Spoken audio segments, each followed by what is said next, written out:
afternoon, everybody.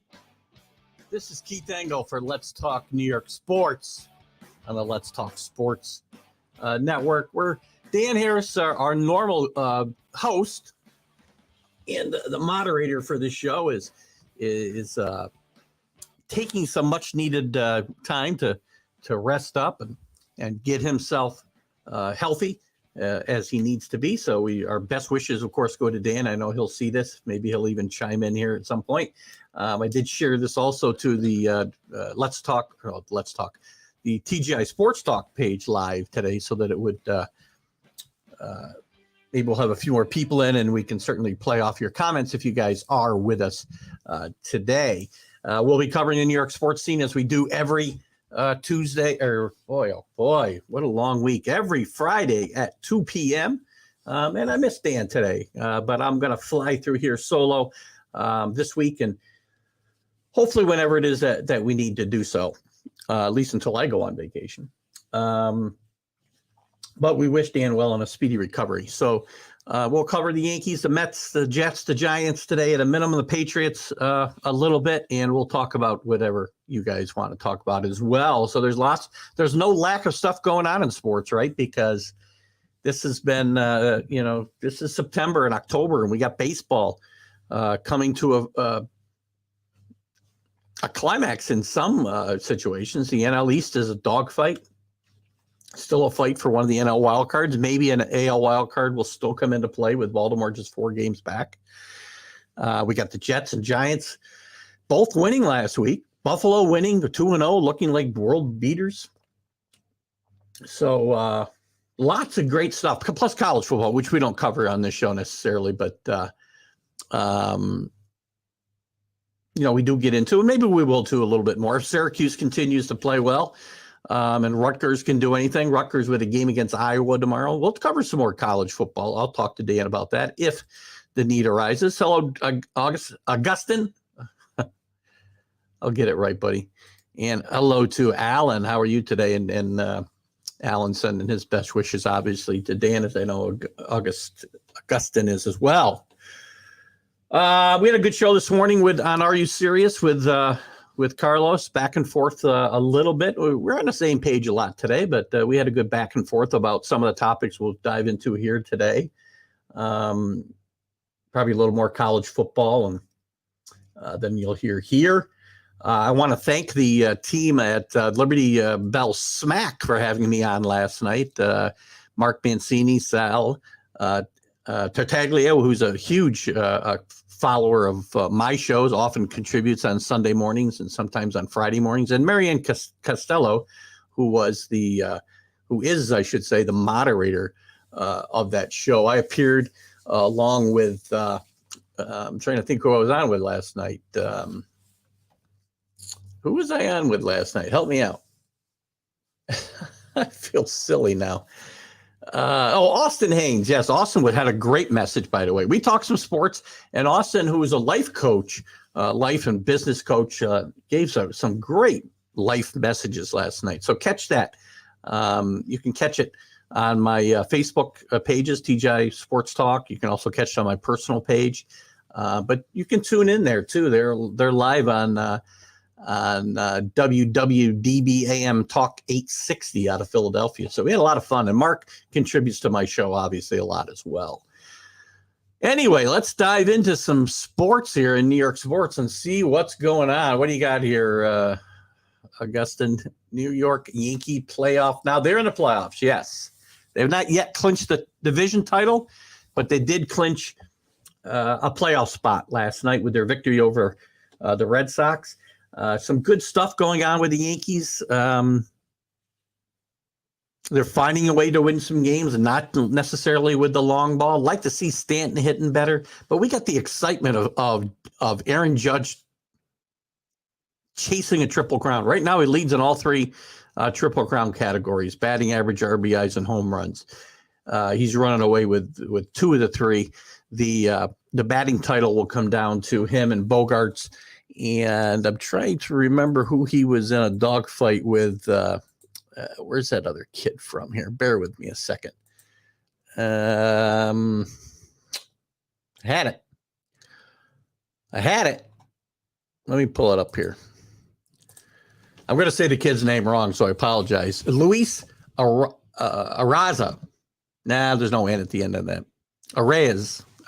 How about that? We'll try that. Maybe somebody can straighten me out. My hooked on phonics is not working as usual. But Aaron Judge is at 316, Bogart's 314, and Arraez at 313. So Judge right now leads everything. Almost this close to his 61st home run, which is another big story, obviously, in New York sports. He hit it 406 feet last night, and he needed to go about 408. So he was close. When he hit it, I thought it was gone. But I think with the fall air being a bit heavier, that ball did not carry the way it would have on another summer night. So it'll take another game. And if you're a New York fan, I know you're probably upset that the games are on Appleton. The game's on Apple tonight. And the possibility of seeing 61 and 62 could bypass you if you don't have Apple. I do. But unfortunately, a lot of people do not. So that's some of the good stuff that's going on in the look. How more exciting can it be to see a Triple Crown race, a race for a home run record, and at a minimum you're looking at a chase for the Yankee record, the American League record, and if you're like me, you may be considering it still the Major League Baseball single season home run record. I do, because I'm old school, and if your head grew to the size of a freaking watermelon, then maybe you were doing some things you shouldn't have been doing, and maybe I shouldn't be recognizing your home run records. And so also, you know, he's also gambled. Remember, he gambled on himself early this year, and that gamble has paid off big time. So he didn't sign the Yankees offer. He's made himself a boatload more money this year as he hits the open market, and a bad move by the Yankees not doing that. And outside of New York sports, obviously, Albert Pujols is still going for 700 to become just the fourth man and only the third man without a large watermelon-sized head to hit 700 home runs. So that's really good news, too. And the Cardinals are playing really good baseball. They can't improve. I talked about this on the Major League Baseball update that you'll see on Let's Talk Sports whenever that gets posted at Dan's discretion. And, you know, the Cardinals are in a position where they are not going to gain or lose any ground. So they can play Albert every day for the next, I believe they have 11 games left, and hope that he can get to that magic 700. I'm rooting for Albert, you know, no reason not to. And let's hope that he does get there and doesn't fall just short. Good news is he passed A-Rod, so we're happy about that. Some other things going on in Yankee land. Harrison Bader debuted this week. Big news for Yankee fans. We've been waiting for Harrison Bader since the trade deadline. We were trading Jordan Montgomery, who the Cardinals have gotten great numbers from. And for all you Yankee fans who have been upset about this trade, I told you to relax, because first of all, Jordan Montgomery would not have helped the team when they were in the malaise that they were in. Jordan Montgomery probably wasn't going to make the playoff roster for this team. And there was also no way to know that he was going to go off and do what he did. I mean, to me, that was probably I love Monty. Gave this team some good years, some good pitching, but he's going to a new league where they haven't seen him before. And that gives him a huge advantage. Well, you know, interleague play, but for the most part, they haven't seen him. That gives him a huge advantage in the short term.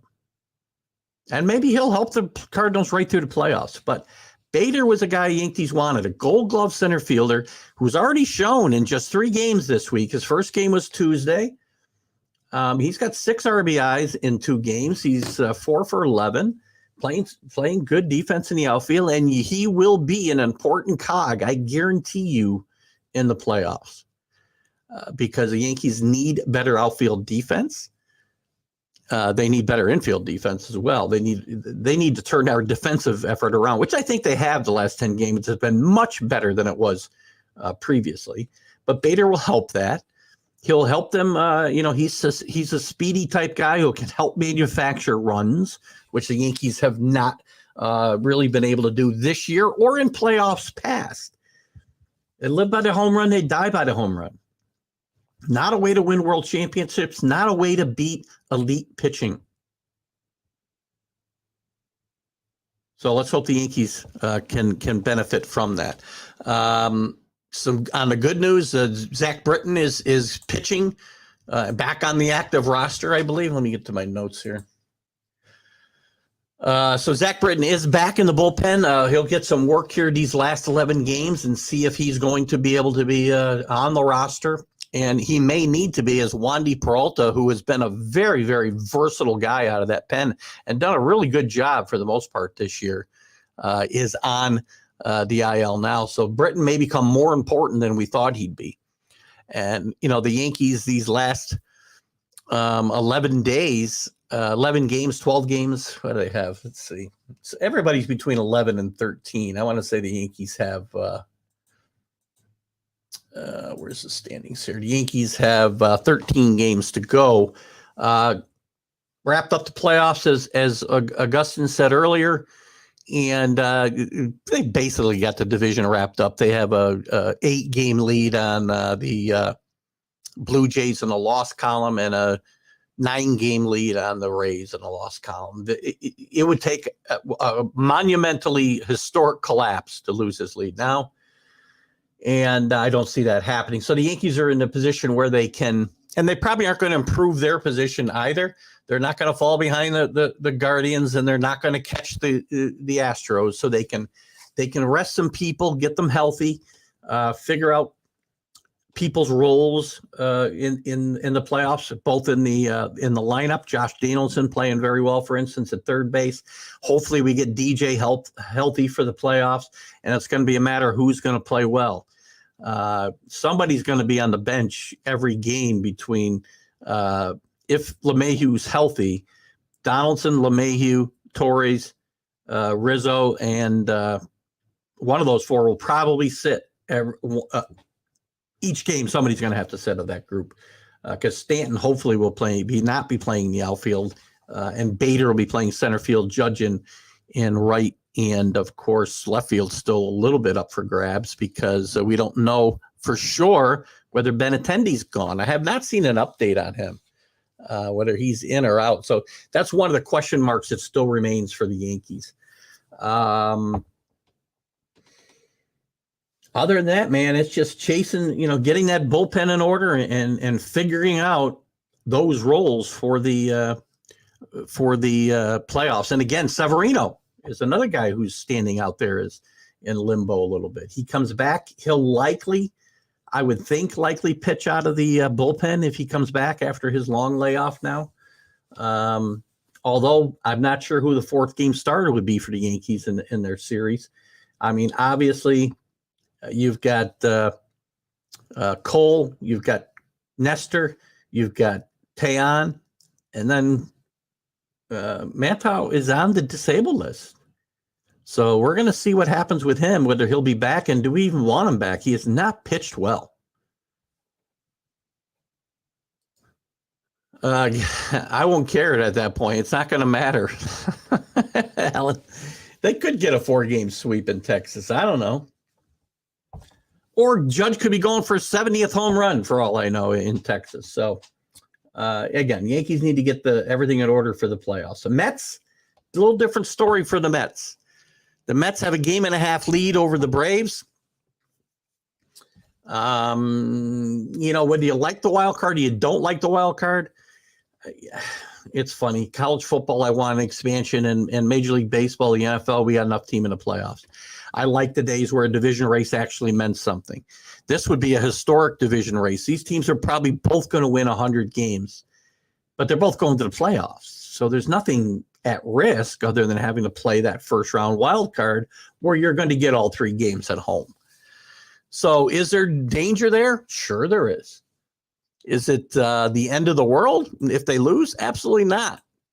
So it takes away from that race a little bit. And this is, to me, a historically good race. The Mets, at the same time, have got to also figure out a few things as they head towards the postseason and what they're going to do in a few situations. Who's going to be their fourth starter? Is it going to be Carrasco? We know first is going to be Scherzer, DeGrom, whichever order that's going to be. Then Bassett, who's pitched really, really well this last 2 months. And then you've either got Carrasco or Walker.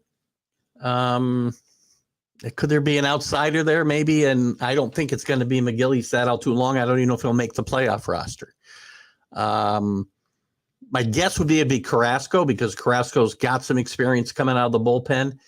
Probably would handle that role a little bit better than Walker, and would be probably a really good weapon coming out of that bullpen. So something for the Mets to be thinking about there. Also, their bullpen. You know, they've got Diaz. They got Otavio, and Seth Lugo is a third man that they can trust. He's starting to get some of his mojo back. Ironically, he's better against lefties than he is righties, but in the past, he's been a great weapon out of that bullpen, and he could be again. So it's going to be very interesting to see how they use those guys. It'll be interesting, too, to see whether Trevor May or Michael Givens gets the role as the left-handed, or both get the role as a lefty stopper. And who else in that bullpen? They got Jolie Rodriguez, who's also unproven in that role. And also you'll have Peterson will be moving to the bullpen from the starting rotation. So a lot of left-right options in that Met bullpen could be coming to big play. Coming to play big time, I should say. You've got the righty DH and pinch hitter slot. Darren Ruff has been a bust since he came over here, and it delayed the call-up of Mark Vientos, if I'm saying his name right. He's come up, and I do think he's eligible to be on the postseason roster, but he hasn't set the world on fire, hitting just 1 for 18 since he's come up. But Ruff's only hitting 148. So what are they going to do there? I don't know. But that's a bit of a hole in the lineup, because Vogelbach cannot hit lefties to save his life. I could go up there left-handed, and I'm a right-hander, and I could hit lefties better than him. And who's going to be the catcher? James McCann has been up and down all year with the bat and with the glove, in my mind. Nito, I think, is a better defensive player, and he's hit pretty well in September. So it's possible that Nito's going to at least split time, if not do the bulk of the time in the postseason. Hard to tell. It depends on whether Buck wants that McCann and his experience in that lineup, or whether he thinks Nito and his hot hitting down the stretch here in the lineup. So some questions there. And then probably who's going to be the 26th man on this roster. It's going to depend on whether they want to go with 14 pitchers or 14 position players and 12 pitchers, or they want to have an extra pitcher. So there's going to be a little bit of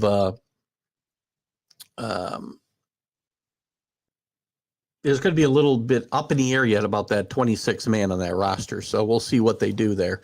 They may decide to carry Naquin as that guy. It could be Terrence Gore. So a little bit of question there for the Mets. But the Mets still got a dogfight down their hands. They got a 3-game series coming up soon with the Braves, which will more than likely determine the winner of this Eastern Division and set up who's going to play in that wild card and who's going to get the bye. The Braves, I still think, have got a really good chance to repeat. It's all going to depend on matchups. The Dodgers, for all you Dodgers naysayers, the Dodgers don't stink.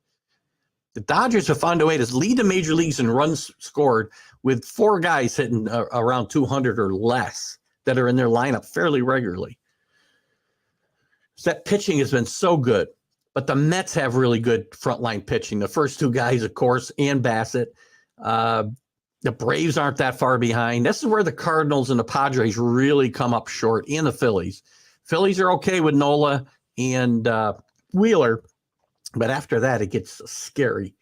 So I don't see them being a good first-round pick to get Kid out of there unless they can, especially if they can't line up those 2 guys to pitch in that 3-game wild card. They're going to have a problem because they're still in a dogfight with the Padres and the Brewers for that last wild card all of them within a 2.5 or 3 game gap.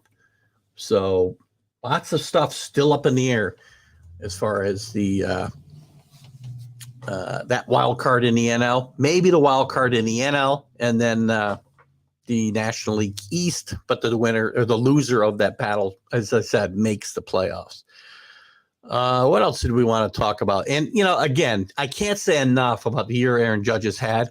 This is an historic year, both in New York sports and Major League Baseball history.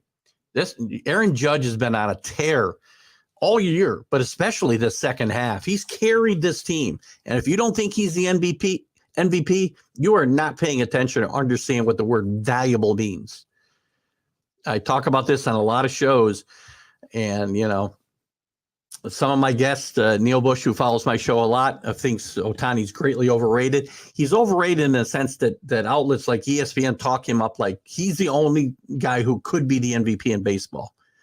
And from that standpoint, I'll say he's overrated. Is he a tremendous athlete and a tremendous baseball player? Yes, because he can do things that Aaron Judge can't do, namely pitch. But if valuable means contributing to the success of your team, which I believe it does, then there's no question Aaron Judge is the MVP of the American League. And I would say on the other side, it's likely Paul Goldschmidt. I'm not sure I can find a Met to really put in there. Jeff McNeil is up there in the batting race. Alonso's there in home runs and RBIs. You could talk about those guys, put them in the equation, but at the end of the day, I think Paul Goldschmidt is probably the National League MVP. So that's probably it in baseball. John Gonzalez, good evening, John, or good morning, good afternoon, whatever the hell it is, where I am and where you are. You're in the city, so you're not there. John says, and thanks for tuning in, John. I'm sure Dan Harris is very happy to have you tune in. This is his and mine Let's Talk Sports, Let's Talk New York Sports show. I'm doing it solo today as Dan's a bit under the weather for a bit. And John says, John is, by the way, from the sports authorities. For you guys, maybe with Let's Talk Sports who aren't as familiar with John and his group as I am, John's group is a great group, guys, both for present day sports and even nostalgia. Great place to be. Plus, he allows guys like myself to share our content there, and we're very happy and thank John, like as I do anytime I see him pop up. So to get to John's comment, of course, the MVP. Look at his. He is, of course, he's the MVP. I got you. Look at the numbers, Triple Crown numbers. I agree, John. To me, it's no question. I guarantee you, Ohtani's going to get first place votes, and I don't know how any guy who watches baseball or understands the game can say Judge is not more valuable than Ohtani. And Ohtani's a great player. Takes nothing away from Ohtani to say he's not the MVP. He's a great baseball player. But the Angels are still in last place if you take him off the roster. The Yankees are not in first place if you take Aaron Judge off this roster this year. There's no question about it. And for you naysayers who say the Yankees should later for Aaron Rodgers, when he didn't sign his contract and the Yankees leaked what they offered him, he gambled on himself and won big time. Try playing with that kind of pressure. Anyway, congratulations, Aaron Judge. Go get that Triple Crown, Aaron. Go get that 61st and 62nd home run. Maybe you wait till Saturday and Sunday so all the New York fans can see it and it doesn't happen on Apple. Darrelle Revis, first ballot finalist for the Hall of Fame voting, among others. First ballot finalist. How many layers of – this is what drives me nuts about the NFL, and I'll go off on this a little bit. I mean, what does that really mean at the end of the day? Let me see if there's anything I can find on this. We're going to be moving to the NFL anyway. So this is a good segue for us, Alan. Thank you. All right. So ESPN doesn't have anything on it. There's so many rounds of this voting. Can't we just have a vote like Major League Baseball does? I mean, gosh, there's like 7 rounds of voting to cut people down to drives me nuts. Darrelle Revis, great player though, by the way. Is Darrelle Revis a Hall of Famer? I'm not sure that his body of work is long enough. I don't know. I got to really sit and think about Darrelle Revis, but it certainly plays into New York sports, as he had 2 tours of duty with the Jets. Certainly was a great all-pro player when he first came up. He went to the Patriots, had a great year there.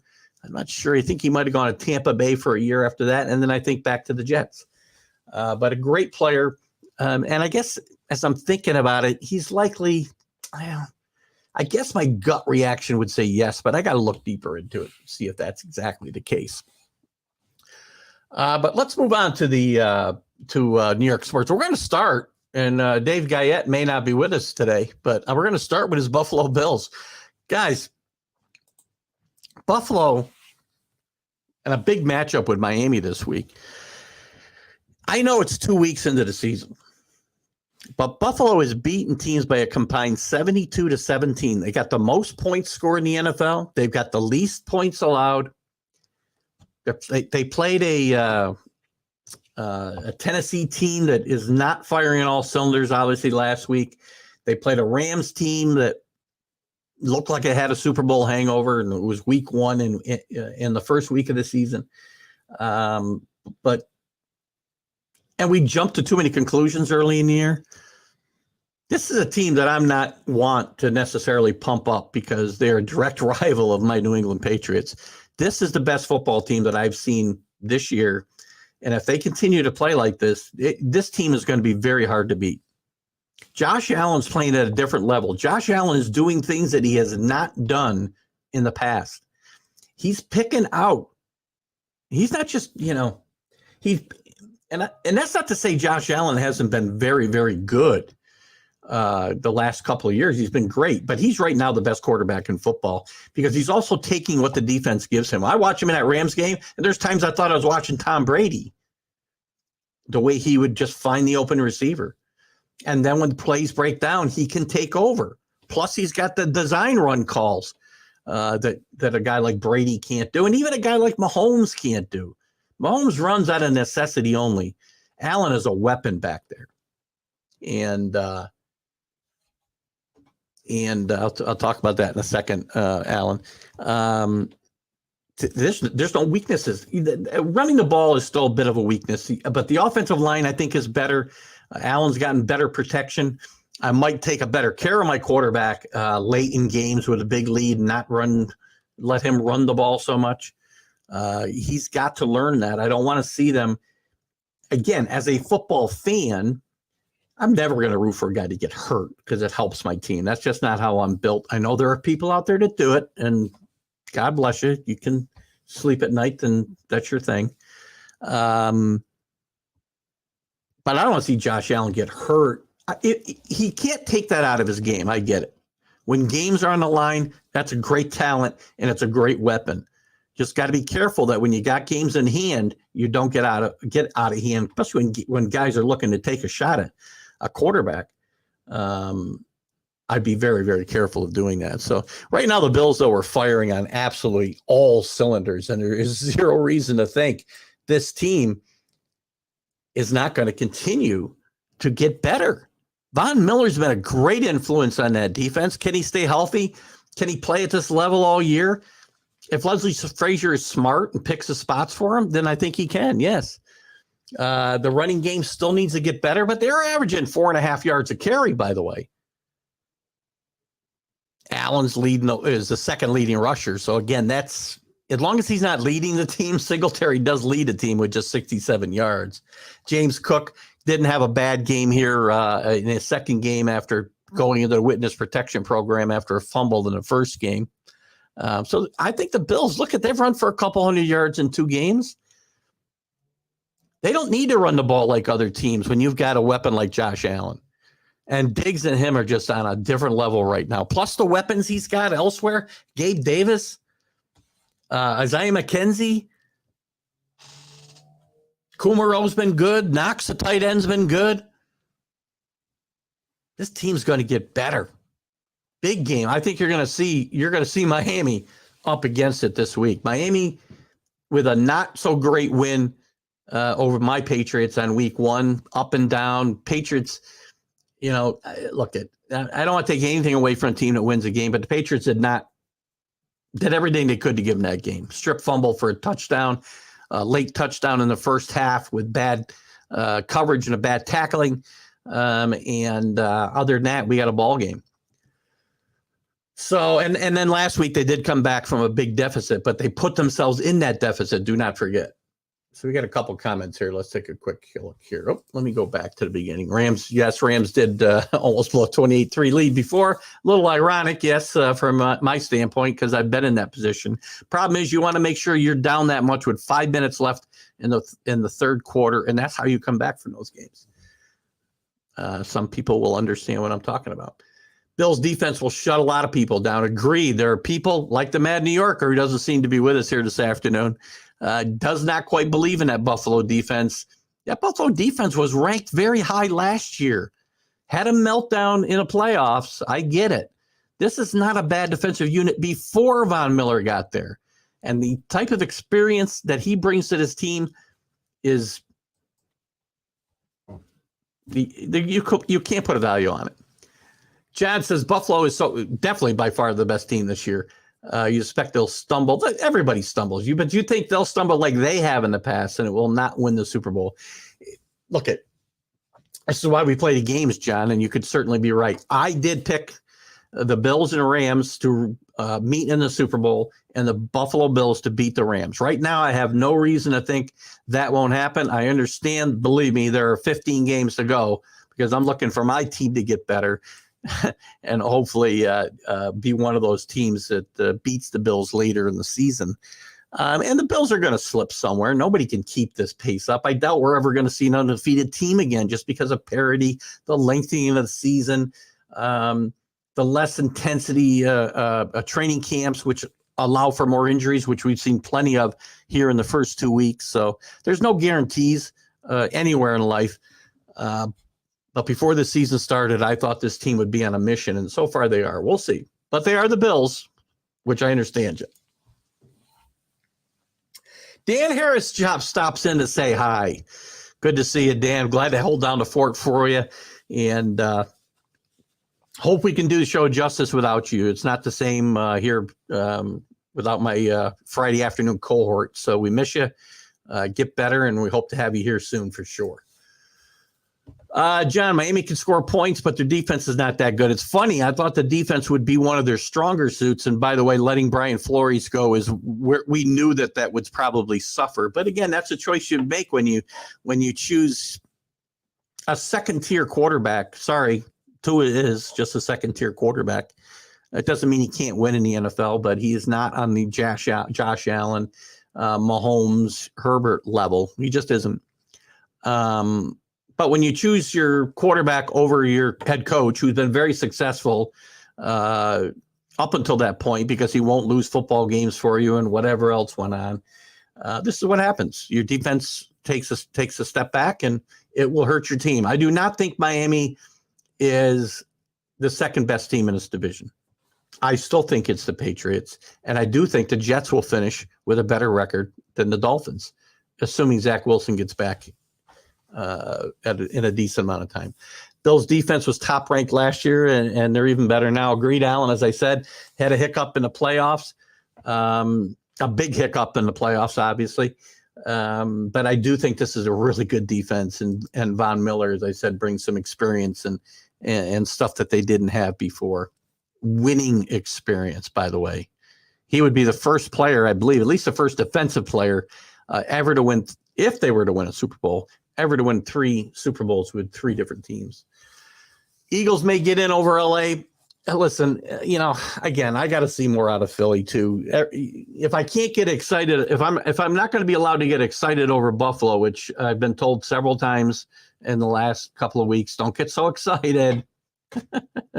Don't overreactions, and I say it to people all the time if it doesn't fit my agenda. I picked the Rams simply because I do not see a better alternative in the NFC. I'm still not sold on Jalen Hurts. I know he had a tremendous day last week. But I still need to see more out of him in big moments to see what I've got there. So we'll see what happens there. And John, thanks for participating so heavily today, John. Those Marv Levy Buffalo teams were outstanding, and they never could win the big one. Agreed, but I will tell you this, John. You can't be a bad football team and get to 4 straight Super Bowls. Nobody's ever done it except Marv Levy and those Bills. Did they get over the hump? Nope, they didn't. And I really do believe in. Obviously, it's all conjecture. But if they win that first Super Bowl, if Norwood kicks that ball down the center and they win that game, I think they might have won 3 Super Bowls of those 4. I really do. I think once what happened, they just kept waiting for things to go wrong. Every Super Bowl, it was just a matter of when's it going to happen? When's the other shoe going to fall? And if you haven't seen, there's a 30 for 30, John. If you haven't seen it on ESPN, I can't remember the name of it, but it's really the story of those Super Bowl Bills team. It's really a great 30 for 30. ESPN does some great stuff. As much problems as I have with ESPN and their agenda, they do some great documentaries, I will tell you right now. And 4 for Buffalo, something like, I can't remember the name of it. Maybe somebody else knows it. But John is still suspicious. Yeah, I got to see him in a big moment. I mean, no, he can put up good big points. Listen, I watch Lamar Jackson, who can't win in big games. They find a way to shut a quarterback like that down in big games. Tampa Bay did it last year in the playoffs. I know he's a young quarterback. He's still a young quarterback. I'm all that Eastern Division. I said the Giants would be much better. I said they finished second, 9-8. I got all of those teams with 9 or 8 wins, every one of them, and you can put them in any order you want. I happen to pick the team formerly known as the Redskins, which Alan I know has laughed at, and I have his Cowboys in last place, which Dak getting hurt helps me a little bit. They're playing your team. That's not my team, by the way. Alan, I just want to point out, not my team, but I do think they'll win that division. If they don't, the coach may be gone. Did you see it? It was really good, really well done. They do some great stuff. I've had this problem with Brady ever since with ESPN ever since the whole Brady and the air out of the football and Spygate, whatever you want to talk about. They've done such a hatchet job on the Patriots over the years. Unfair reporting right and left and whatever. John, pick his I picked Tampa, John. I don't know if you had seen the NFL preview that Alan and I did, but I picked Tampa Bay to finish out of the playoffs. But I also picked Carolina to win that division in a surprise. Again, not by a lot, because I thought Tampa Bay, and I still think Tampa Bay may take a slide backwards. They've struggled a bit these first 2 weeks, and it's going to be. I just don't feel Brady's as focused as he's been in the past, and he also, the weapons around him, although Fournette's got himself in some shape and playing some football, I'm just not sure there's enough weapons around him this year. That offensive line is weaker, and there could be some problems there. We'll see how going forward. But that's why we play the games, and that's why we have these shows, so we can talk about it. Well, let's talk about the Giants since we're on them right now. The Giants will fall apart. Just wait. Again, I can say it about any team. John says it about Buffalo. You say it about the Giants. I say it about. Let's see a team I want to pick on. I'm trying to think of a team I don't want to do well. The Packers. Whatever. I mean, anybody could fall apart. But this is not me jumping on, and I have no reason to carry the Giants water or the Jets water. This is the New York sports show at its heart. We do wander off the reservation every now and again, but I spend more time defending the Giants than the Giant fans do, and the Jets, because I try to look at these things realistically, not just as a fan. I know John, and I know Alan, that you do have, you don't just react emotionally to these things. But I've been saying this since the end of last year, that I want to find my Giants thing here. That I said Saquon Barkley, 1 year removed from that surgery, was going to be so much better this year. And so far, he's lived up to that.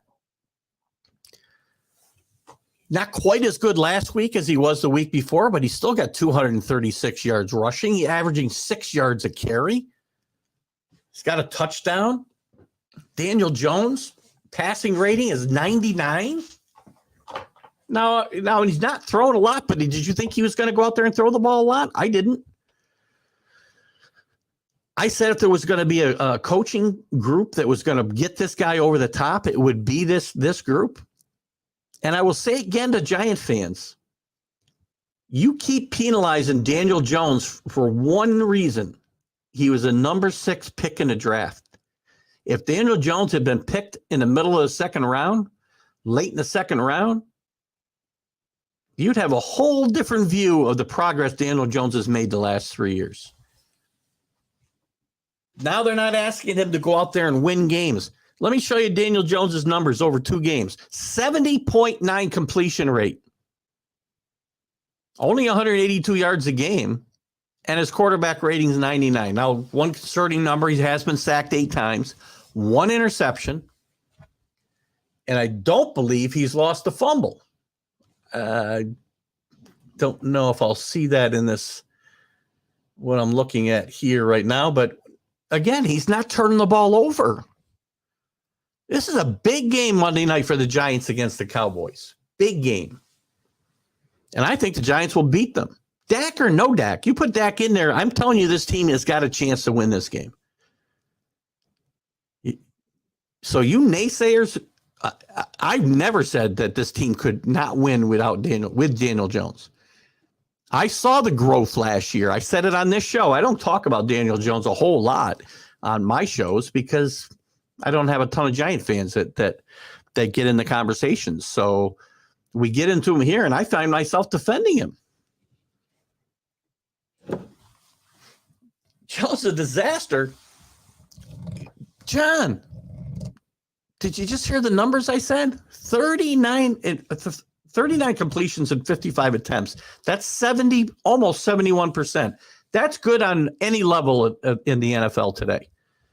Not throwing for a ton of yards, only averaging 6.6 yards per pass attempt, but he's not making mistakes. 3 touchdowns, 1 interception, and 99 quarterback rating. In what league is that terrible? In what league is that a disaster? The team's 2-0. The defense absolutely is playing really, really good. And I said this would be one of the better defenses in football. And that Saquon Barkley returning close to the form. I don't think there's any way he's going to be what he was pre-surgery. But I've said now since last season, it takes time to get over a surgery like he had, not just physically, but mentally. And Saquon Barkley, you could see in training camp, was ready for this season and ready to give it everything that he had. And I'm really happy to see Saquon Barkley do well. Not the Giants per se. Look, I don't ever want to see the Giants again in a Super Bowl. Ever. Me playing them, I'm sorry. Even though it's Dallas, this will be the Giants' first true test. They're all tests. Look at you have to play the teams on your schedule, and you have to beat the teams you're supposed to beat. And I'll tell you what, if I'm not mistaken, the Giants were underdogs in both those games. Maybe they were favored last week. I don't remember now. But again, beat the teams on your schedule. I mean, I get it. You got to beat the good teams too. But let's not fault them for what they've done so far. Give them some credit. I do think Barkley will have a good solid year. I do too. I think he's on his way. Giants will win Monday night. I agree, John.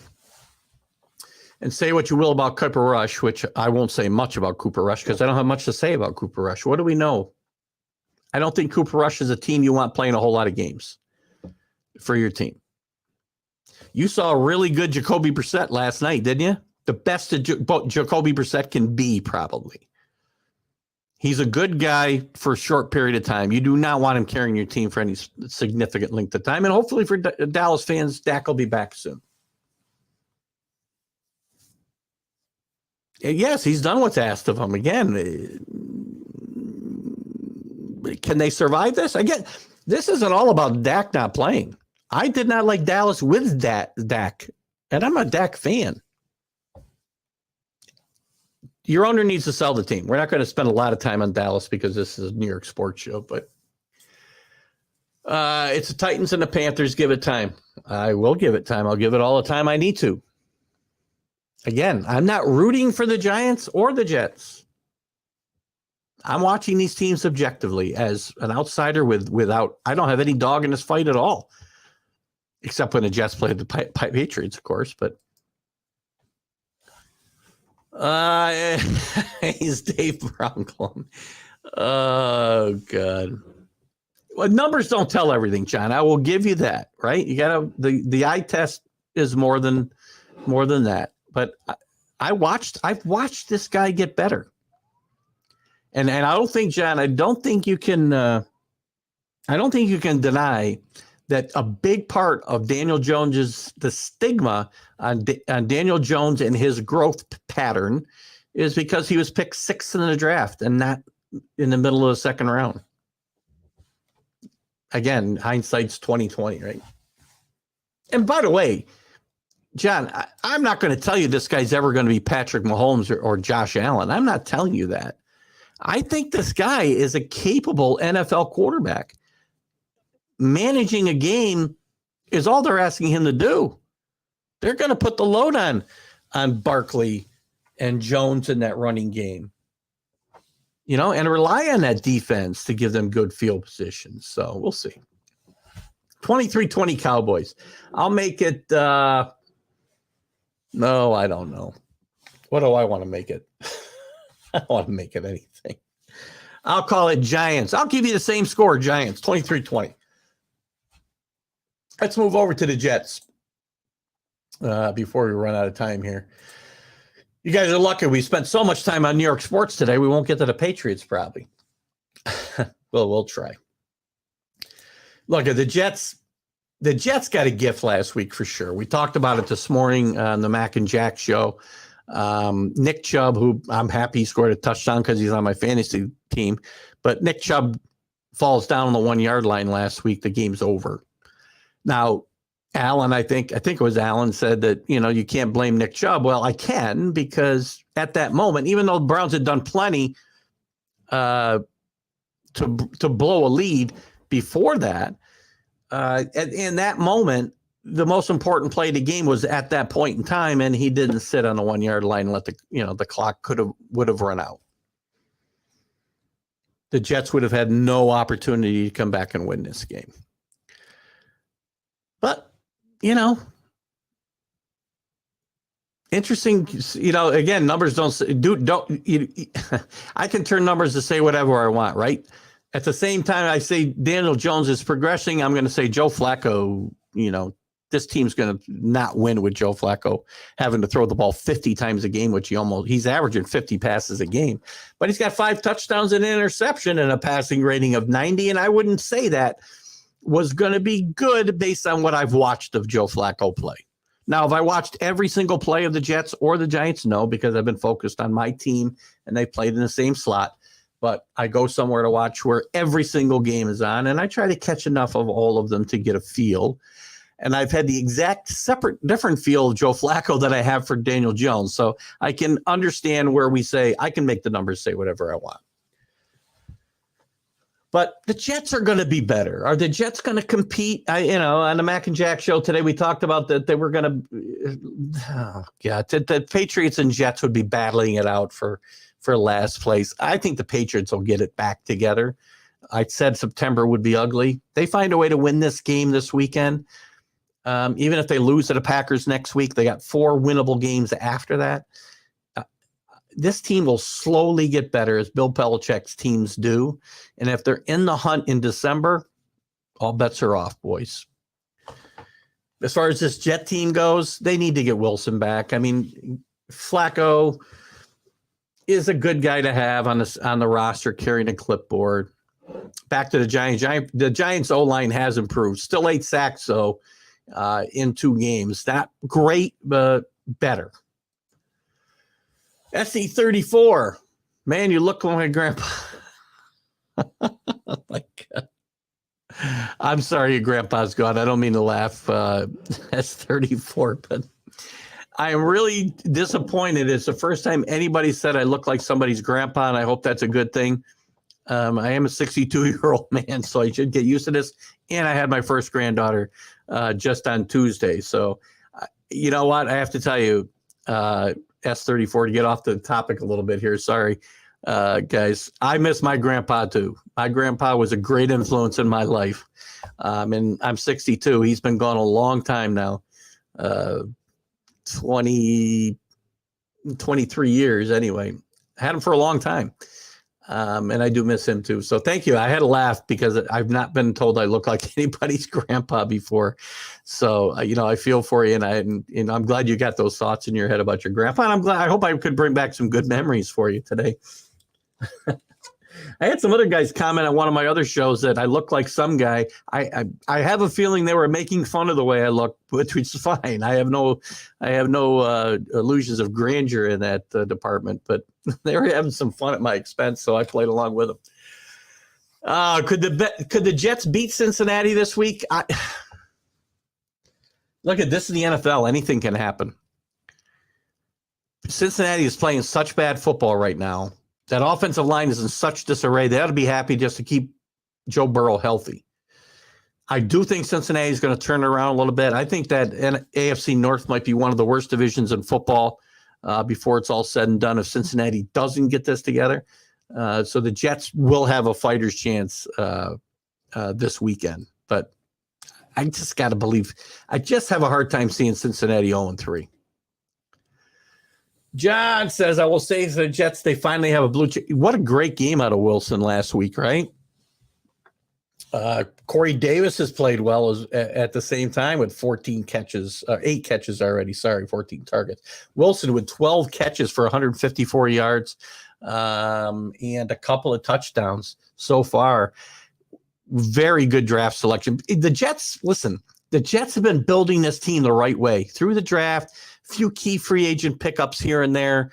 I think Joe Douglas has had a couple of great drafts.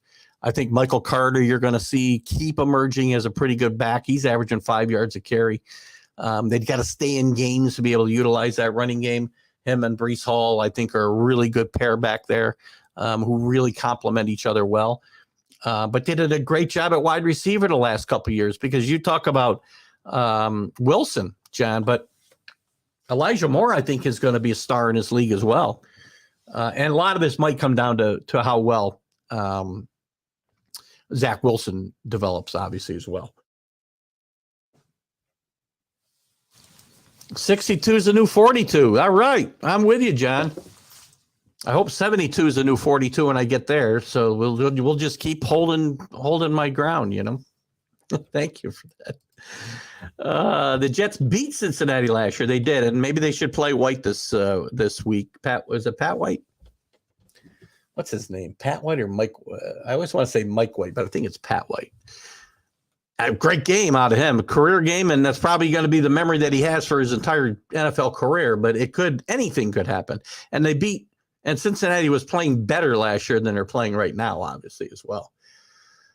So good luck to the Jets this weekend. For the Patriots, I'll finish up the show with the Patriots here a little bit. If you guys have some other comments, it is Mike White, huh? Mike White. I always think Mike White was a coach of Illinois and coach of Raiders for a while. Really good coach. Patriots, you see going 1-3. Honestly, I feel Jackson may go off Sunday. It's possible. Listen, the Patriots have had decent success against Baltimore. The past decade. Lamar Jackson, they've had a little bit of trouble with at different times. I think it's been kind of up and down. I can remember a Sunday night football game. I think it was a Sunday night game, maybe a Monday night, where he just killed them. This defensive front has got to keep him in front of them. Don't let him take over the game. And I think it's up to the offense. If the offense continues to improve and can control the football a little bit better, the too many stalled drives. They moved the ball very well at times these first couple of games, but the drives always seem to stall. They've got to get points. They've got to score touchdowns and not field goals, and keep Lamar Jackson off the field. I think this Patriot defense is good, but if they got to chase Lamar Jackson around all day, it's going to get ugly. The young corners have started to develop and playing pretty good football. The front seven is playing pretty well. They've really, I think in these first two games, they've played really pretty good football, not against great offensive teams, although Miami showed you what kind of firepower they have, and the Patriots really held them to one touchdown, and that was on a busted play, really. So this Patriot defense could be special if they continue to develop the way that they've been. The problem is the offense. The problem is Mac Jones, and it's not Mac Jones' fault. His regression up to this point is more because of the change in the offensive philosophy, change in the scheme. He's starting to get more comfortable in it. You can still see some confusion. He makes some bad decisions at times. He's probably made more bad decisions in these first couple of weeks than maybe he made during the entire regular season last year. And that needs to get better, and I think it will. He'll get more confident with the new scheme. He'll get more confident and get in the same mindset wavelength as Matt Patricia, and Matt Patricia will improve as well. And I think this Patriot team will keep improving. Allen does see them 1-3. That's fine. Again, I'm not telling you this team is a guarantee to win any game, but I can see them winning this week, probably losing in Green Bay next weekend. And then they've got a run of really winnable games after that. They've got the Jets. They've got the Browns.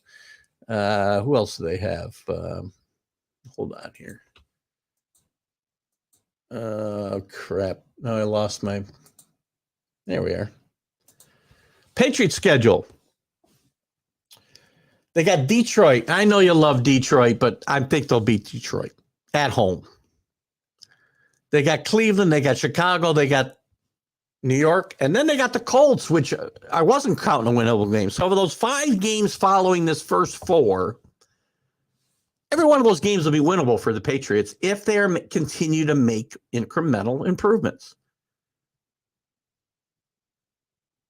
So if they can get away here 2-2 and then win 3 of those 5,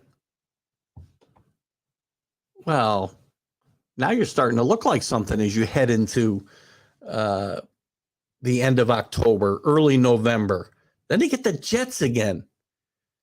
They don't get Buffalo until December 1st. So they get Buffalo twice in December. Well, once in December, once in January. This team will get better as it goes along. Again, I know a lot of this is heart overhead. Believe me, I understand it. I'm talking myself into stuff. But I said last week they would play better. I couldn't understand how they were a favorite on the road last week in Pittsburgh. Well, we saw. The defense was really good.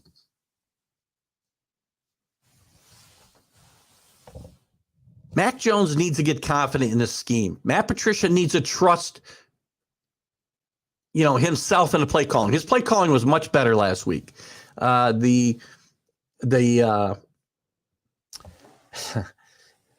The execution of that play calling was not perfect. It was better. Run game was better.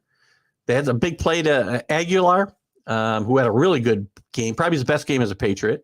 They need to get Kendrick Bourne involved more in the offense, and he was last week, 21, 22 plays. Still only had a couple of touches, but still, get him involved in the game plan. They will be okay. Anyway, guys, that's about it. I appreciate Alan and John, you guys coming in and participating so much. Dave, Dan, I don't know if you're still here. If you are, we hope you're feeling better. This show will be up on Let's Talk Sports later on. And I don't know why people from work call me when I've got myself marked away. But anyway, thanks for all your participation. Participating. You Let's Talk Sports fans will find this on YouTube and the Let's Talk Sports page later on when I get it downloaded and sent to Dan. I thank you guys for watching live on the Northeast Streaming Sports Networks, and I did broadcast it to my page today. So thanks for coming in, John. I hope you'll follow our show on Tuesdays going forward. We love to talk New York sports, and we like to get the comments into this as well. So, guys, thank you so much for coming in. Keith Engel, on behalf of Dan Harris, for Let's Talk New York Sports. You guys have a great weekend. Good luck to all of your teams this weekend. Go Pats.